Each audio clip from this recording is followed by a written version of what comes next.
I'm sure by now you've noticed a very distinct lack of Metal Gear Solid 2 bosses, and that is for a reason. The reason being, not really any of them were that good. Pretty much all of them just consisted of you aiming at the enemy and then shooting at them. And now I'm sure that is a very harsh generalization, but it is true to a certain extent. Except for one of the boss fights. One of the boss fights didn't have any shooting in it whatsoever. It had you focusing on melee combat more than gun combat. It gave us the ability to use a weapon we had basically just received to use it in a final boss, the completion of a character's story arc, and one of the most confusing endings and codec conversations ever. That's right, the number 3 boss fight on this list goes to Solidus from the end of Metal Gear Solid 2.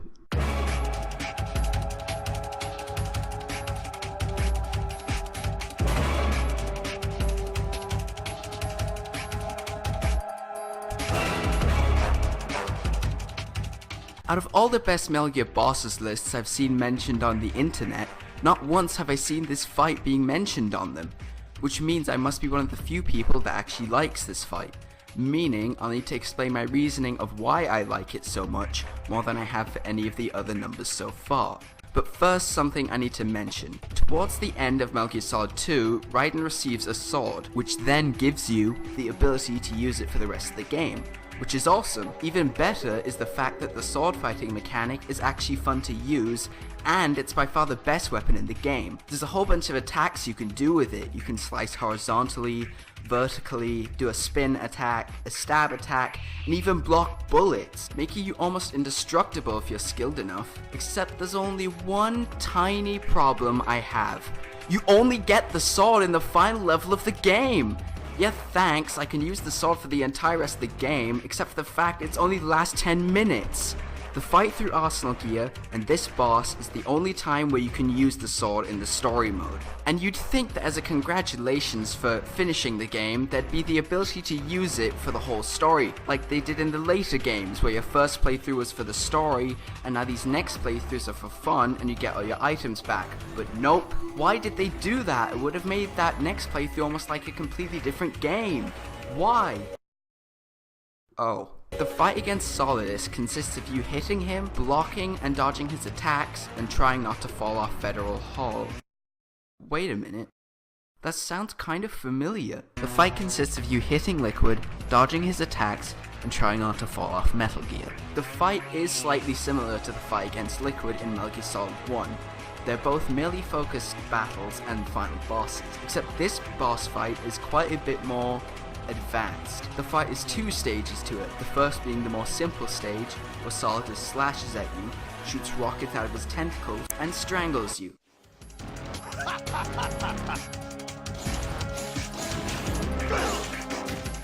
The second stage is where he kicks it up a notch. Solidus disposes of his tentacles in a cautious manner,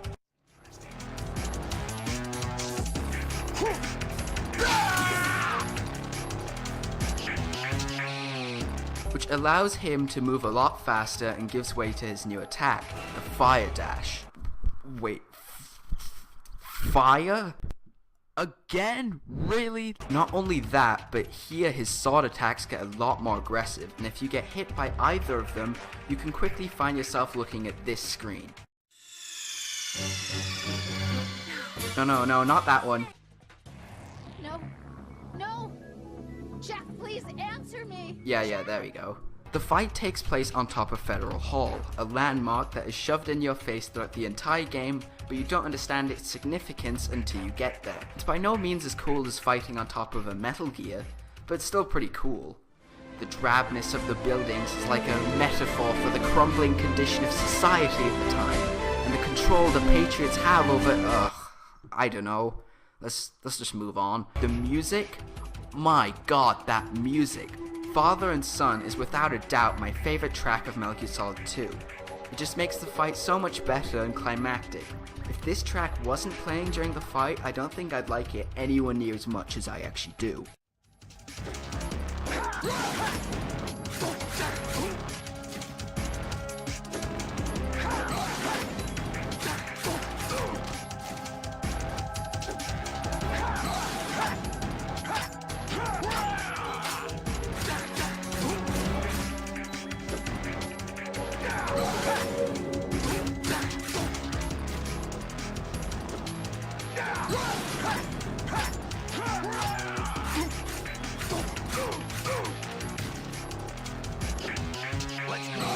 And finally, you might not think there's any emotion or story added in here, where it's just a mindless excuse for a final boss, but that is not the case. I won't say too much as I don't even understand it fully, but basically, Raiden is in a situation where his only outcome is to kill his father, Solidus. And as much as Raiden wants to kill him, because Solidus murdered his parents, he's still his father, and you can sense he both wants to and doesn't want to do it.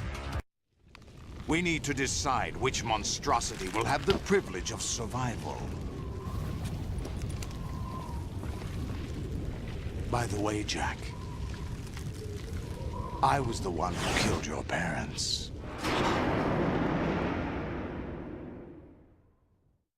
But you can argue that it's barely noticeable, making it only slightly emotional. So why do I like the fight? The sword fighting mechanic was well done, the theme in the background is great, Solidus has interesting and varied attacks, and has some nice emotional weight and story behind it.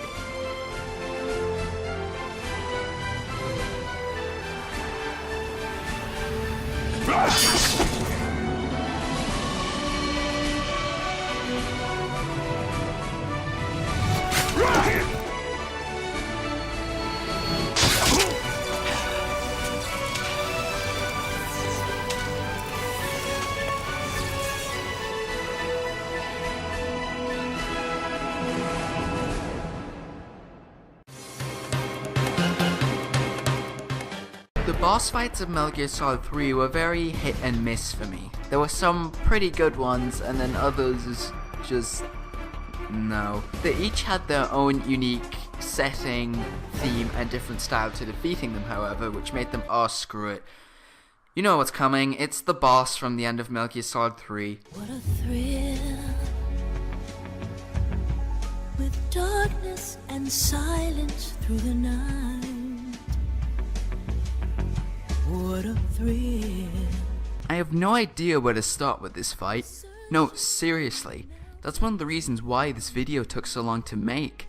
I just didn't know where to start, but I guess I'll just describe the fight. Snake is fighting his mentor, the boss. His mission, and the entire point of the game, is to kill the boss as she is defected to the Soviet Union. And throughout the game, Snake debates whether or not he should do it. He clearly doesn't want to, but it is his mission, and he'll do anything to complete it.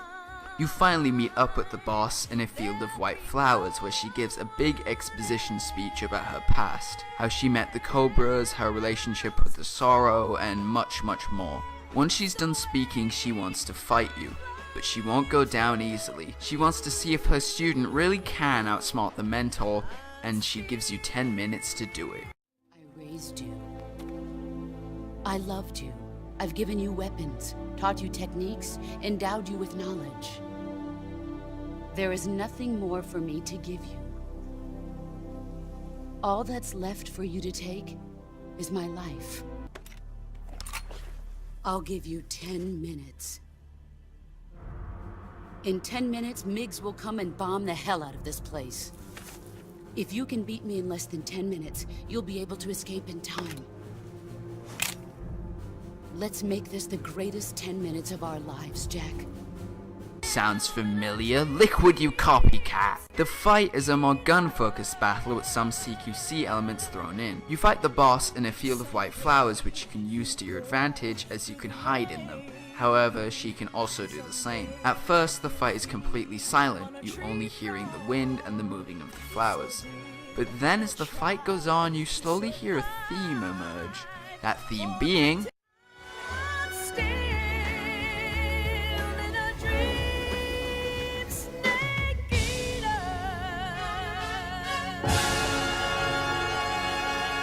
The entire game has led up to this moment and being fueled on by completing your mission while the Snake Eater theme plays in the background, you try your hardest to finish her off.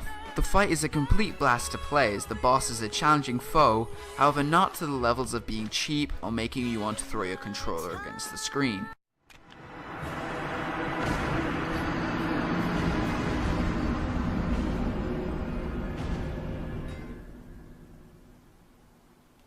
Wow. But don't get me wrong, she is no pushover.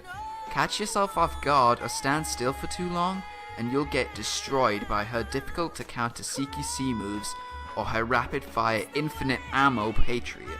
And the time limit doesn't make things any better. Yes, it's longer than 3 minutes, but you'll wish it was longer. Now, I have a confession to make. I did not play this fight in the right circumstances. This fight is supposed to be incredibly emotional, as you can feel Snake's pain for having to kill a good friend of his. More than a friend even. You're supposed to care for the boss even though she's made you and many others suffer. But I was not like that in my first playthrough. I did not like the boss at all. I didn't see any redemption for her actions, and I just wanted her dead. Then came the ending, and wow did I feel terrible. I almost cried even. Almost. However, now when I play the game, I can't see how I was so blind, as now I really do feel Snake's pain.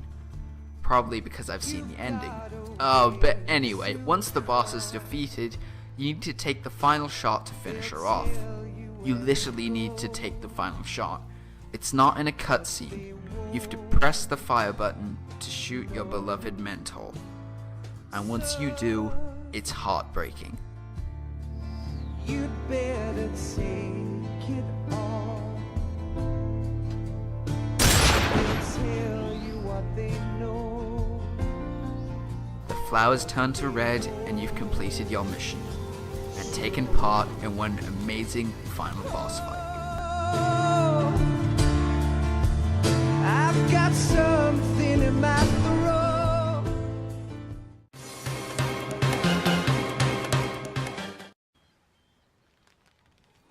Rise and shine, Snake.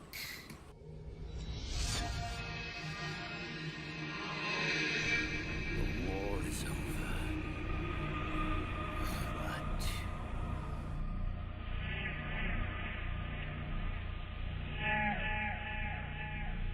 But still have a score to settle.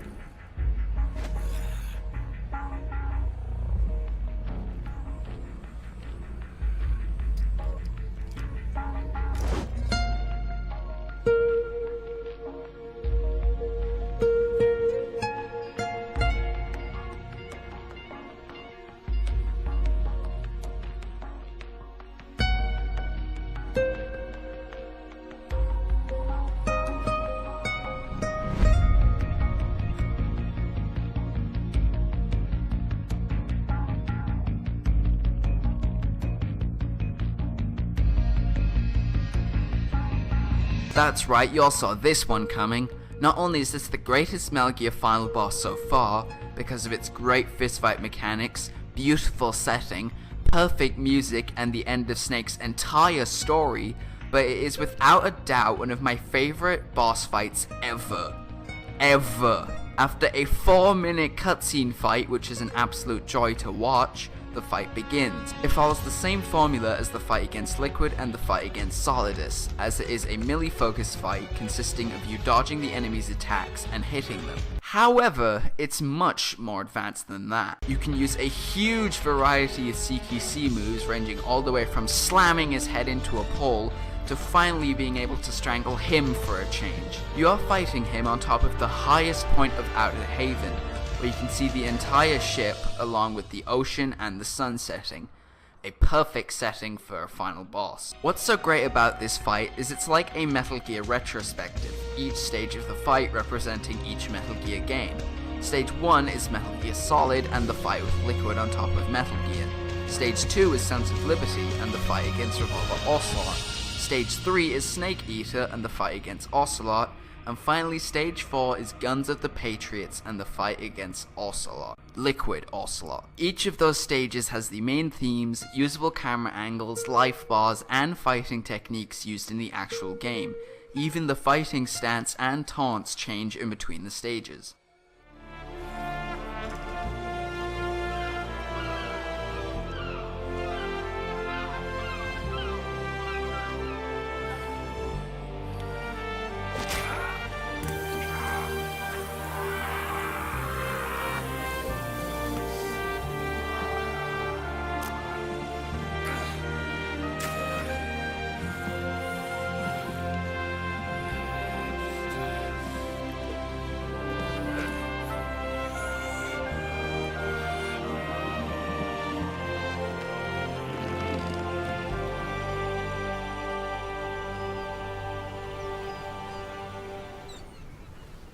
Stage 1 has the encounter theme and the overhead view, along with the Metal Gear Life Bar and the punch punch kick attack from the original game.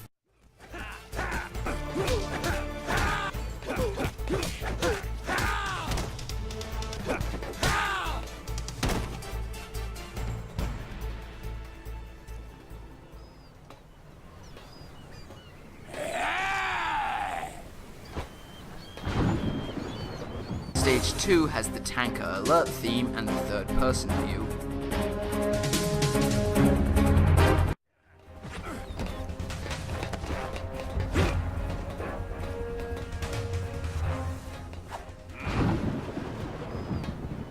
Stage 3 has the great Snake Eater theme, the incredibly close third person view, the ability to headbutt and use more advanced CQC, along with the Snake Eater life bar.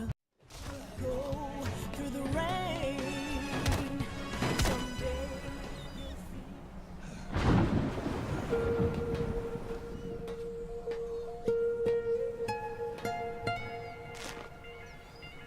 It's not over yet. And Stage 4 has the amazing and climactic old Snake theme, with the life bars disappearing and the fight drawing down to a snail's pace, each of you fighting to your last breath. This fight takes my two favorite concepts of a Metal Gear boss fight, a melee-focused final battle which is amazing and fun to control, and great story and emotional weight behind the fight, and knocks those out of the park, as this is the final battle for Snake that he has to do against his brother. It all ends here, and it couldn't have been done in any better way.